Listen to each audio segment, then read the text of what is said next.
السلام علیکم ورحمۃ اللہ وبرکاتہ۔ بسم اللہ الرحمن الرحیم۔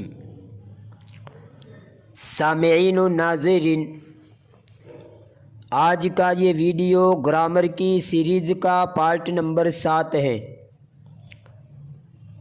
گزشتہ ویڈیو میں مضاف الیہ کی بحث کو بیان کیا تھا۔ اس ویڈیو میں اسی کو آگے بڑھاتے ہیں۔ مضاف اور مضاف الیہ دونوں کو ملا کر مرکب اضافی کہتے ہیں، اور ان دونوں کی آپس میں جو نسبت ہوتی ہے اس کو اضافت کہتے ہیں۔ اس کو آپ حصی مثال سے سمجھیے کہ ایک چیز کو جب دوسری چیز کے ساتھ جوڑا جاتا ہے تو ان دونوں کو جوڑنے والی کوئی نہ کوئی چیز ہوتی ہے۔ ایک اینٹ کو دوسری اینٹ سے سیمنٹ وغیرہ سے جوڑا جاتا ہے، ایک لکڑی کو دوسری لکڑی کے ساتھ کیل سے جوڑا جاتا ہے، ایک لوہے کو دوسرے لوہے سے ویلڈنگ کے ذریعے جوڑا جاتا ہے۔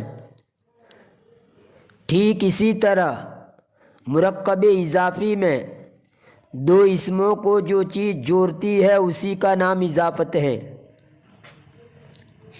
اگر آپ مضاف کو مضاف الیہ سے یا مضاف الیہ کو مضاف سے جدا کر دیں تو گویا ان کی آپس کی نسبت ٹوٹ گئی اور پہلا جیسا ان کا اب تعلق نہیں رہا۔ اب نہ مضاف مضاف رہا، نہ مضاف الیہ مضاف الیہ رہا۔ ایسے ہی جیسے ایک اینٹ جو سیمنٹ وغیرہ سے دوسری کے ساتھ جڑی ہوتی ہے، اگر ان میں سے کسی ایک کو اکھاڑ دیا جائے تو پہلے جیسا ان کا تعلق نہیں رہے گا۔ اب مثال سے سمجھیے، مثلا گھر کا دروازہ، اس میں گھر مضاف الیہ ہے اور دروازہ مضاف، اور ان کی آپس کی نسبت کا نام اضافت ہے۔ اگر گھر کو نکال دے تو باقی رہے گا کا دروازہ، تو اب دروازے کو مضاف نہیں کہہ سکتے۔ ایسے ہی دروازے کو نکال دے تو باقی رہے گا گھر کا، تو گھر کو مضاف الیہ نہیں کہہ سکتے۔ اگر ان دونوں کو پھر ملا دو تو ان کا پہلے کا جو تعلق تھا وہ بحال ہو جائے گا، یعنی وہ آپس میں مضاف الیہ بن جائیں گے۔ اب مضاف اور مضاف الیہ کا قاعدہ سنیے۔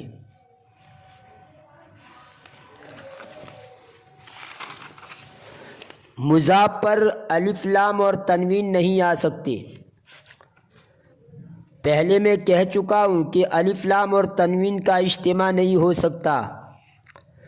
جس اسم کے شروع میں ال ہوگا تو اس اسم کے اینڈ میں تنوین نہیں ہوگی، اور جس اسم کے شروع میں ال نہیں ہوگا تو اینڈ میں تنوین ہوگی۔ ایک ہی وقت میں شروع میں ال بھی ہو اور اینڈ میں تنوین بھی ہو، ایسا نہیں ہو سکتا۔ مثلا ولد اور الولد کہنا صحیح ہے، پہلے میں شروع میں ال نہیں ہے تو اینڈ میں دال پر تنوین ہے، اور دوسرے میں شروع میں ال ہے تو اینڈ میں دال پر تنوین نہیں ہے۔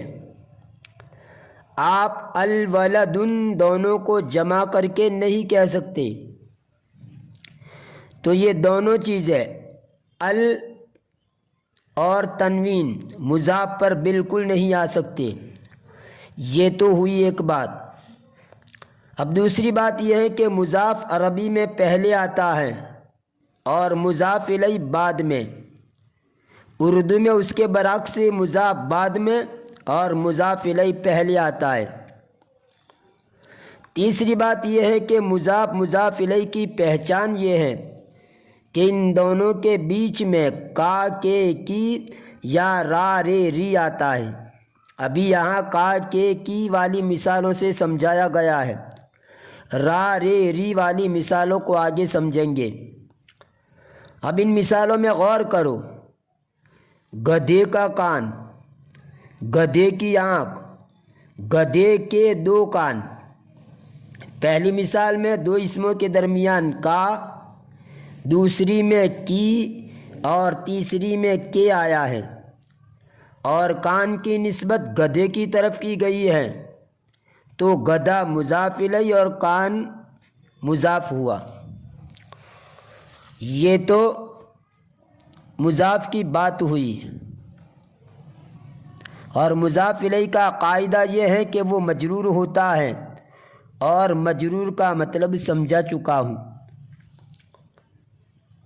اسی مثال کو عربی کے اندر کہیں گے اذن الحماری، عین الحماری، اذن الحماری۔ پہلا اسم مضاف ہے اور دوسرا اسم مضاف الیہ ہے، اور ان دونوں کے بیچ میں یعنی ترجمہ کرنے کے اندر پہلے میں کا، دوسرے میں کی اور تیسرے میں کے آیا ہے۔ مضاف الیہ کی مزید مثالیں دیکھیے تاکہ قاعدے اچھی طرح سمجھ پاؤ۔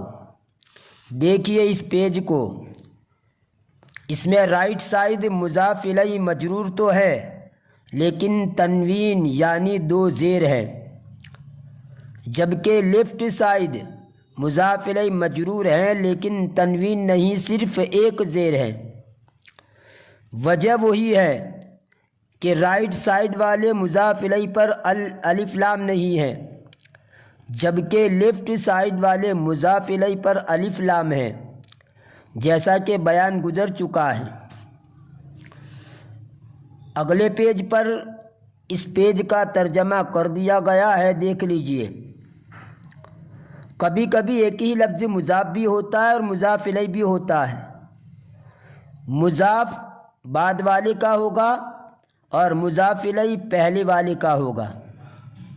مثال ملاحظہ ہو، باب بیت خالد یعنی خالد کے گھر کا دروازہ۔ پہلا اسم صرف مضاف ہے یعنی باب، تیسرا اسم صرف مضاف الیہ ہے یعنی خالد، اور بیچ والا پہلے کا مضاف الیہ اور بعد والے کا مضاف ہوگا یعنی بیت۔ لیکن یاد رہے دونوں اسموں کے درمیان کا، کے، کی یا را، رے، ری آنی چاہیے۔ یہ میں کیوں وضاحت کر رہا ہوں اس کو آگے سمجھ لیں گے۔ دیکھیے یہ اگلا پیج، مزید اس قسم کی مثالیں دیکھیے۔ سامعین و ناظرین، امید کرتا ہوں کہ آپ کو سب کچھ اچھی طرح سمجھ میں آ گیا ہوگا۔ باقی اگلے ویڈیو میں فانتظروا لہ۔ آخر میں آپ حضرات سے گزارش کی جاتی ہے کہ اگر آپ نے ابھی تک میرے چینل ہیلپر فار عربک کو سبسکرائب نہیں کیا ہے تو برائے مہربانی سبسکرائب کر لیجئے، تاکہ جب بھی میں نیا ویڈیو اپلوڈ کروں تو آپ کو سب سے پہلے اس کی نوٹیفیکیشن موصول ہو۔ اور ایک بات کہ اگر آپ گرامر کی پوری سیریز دیکھنا چاہتے ہیں تو میں نے اس کے لیے پلے لسٹ تیار کر رکھی ہے، آپ پلے لسٹ کو کھول کر وہاں سے بھی تمام ویڈیو کو دیکھ سکتے ہیں۔ فی امان اللہ، الی اللقاء۔